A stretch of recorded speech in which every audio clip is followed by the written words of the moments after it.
Hello viewers, welcome to Kalidi cinema. இந்த வீடியோவில் நடிகை திரிசாவும் இயக்குனர் கௌதம் வாசுதேவனும் இணைந்து இயக்குன படங்களை பற்றி தான் சிம்பிளாக ஷார்ட்டாக பார்க்கலாங்க. ஓகே, அதுக்கு முன்னாடி நம்ம சேனல் வீடியோ பிடிச்சிருந்தால் லைக் பண்ணுங்கள், கமெண்ட் பண்ணுங்கள், சப்ஸ்கிரைப் பண்ணுங்கள், கூடவே இருக்கிற பெல் ஐக்கனை மறக்காமல் கிளிக் பண்ணுங்கள். சினிமா பற்றிய தகவல் தெரிஞ்சுக்கிற கலிடி சினிமா வீடியோ ஃபுல்லாக பாருங்கள். ஓகே, நடிகை திரிசாவும் கௌதம் வாசுதேவனும் 4 படங்கள் பண்ணியிருக்காங்க. 2 பேரும் சேர்ந்து 4 படங்களா என்னென்னங்கிறத டீட்டெயிலாக பார்த்துலாங்க.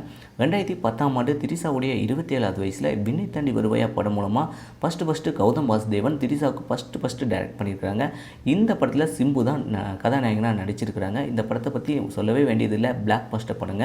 ரெண்டாவது பார்த்தீங்கன்னா 2015ஆம் ஆண்டில் தன்னுடைய 32வது வயசில் என்னை அறிந்தால் படம் மூலமாக கௌதம் வாசுதேவன் திரிசாவுக்கு 2வது படம் இயக்கியிருக்கிறாங்க. இந்த படத்தில் அஜித்குமார் தான் கதாநாயகனாக நடிச்சிருக்கிறாங்க. இந்த படமே சூப்பர் டூப்பர் ஹிட் தாங்க. அதுக்கடுத்த படம் பார்த்திங்கன்னா 2020ஆம் ஆண்டில் 37வது வயசில் கார்த்திக் டைல் செய்த எண் அப்படிங்கிற படம் மூலமாக 3வது முறையாக கௌதம் வாசுதேவன் திரிசா அவர்களுக்கு டைரக்ட் பண்ணியிருக்கிறாங்க. இந்த படத்துலேயும் சிம்பு தான் நடிச்சிருக்கிறாங்க. 4வது படம் பார்த்திங்கன்னா ஒரு தெலுங்கு படங்க. 2010ஆம் ஆண்டில் திரிசாவுடைய 27வது வயசில் யா மாயே சேசாவே அப்படிங்கிற படம் மூலமாக 4வது முறையாக கௌதம் வாசுதேவன் திரிசாவுக்கு டைரக்ட் பண்ணியிருக்காங்க. இந்த படம் பார்த்திங்கன்னா நம்ம விண்ணை தாண்டி வருவாயா படத்தோட தெலுங்கு வருஷன் தாங்க. இந்த படத்தில் கேமியோ ரோல் தான் பண்ணியிருக்கிறாங்க திரிசாவங்க. இந்த படத்தில் சமந்தாவும் நாக சைத்தன்யாவும் தான் நடிச்சிருக்கிறாங்க.